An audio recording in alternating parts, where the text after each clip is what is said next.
চৌঠা অক্টোবর তাদের দুজনের প্রথম দেখা হলো। তখন বিকেল ঘনিয়ে আসছে, বাতাসে শীতের আমেজ। 10ই অক্টোবর তাদের দীর্ঘক্ষণ কথা হলো টেলিফোনে। সেদিন ছেলেটি নতুন কেনা টবে গোলাপের চারা লাগালো। 30শে অক্টোবর রেস্টুরেন্টের নিরালা কেবিনে ছেলেটি বলল, তোমাকে আমি ভালোবাসি।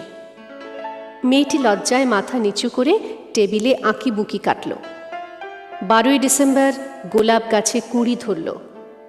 মেয়েটি রেস্টুরেন্টে ছেলেটিকে জিজ্ঞাসা করল, কেন ভালোবাসো আমায়? আমি সুন্দরী তাই? তোমার চেয়েও সুন্দরী আছে কত। আমার বাবার প্রচুর অর্থ তাই? তোমার বাবার চেয়েও বড়লোক এখানে কম আছে।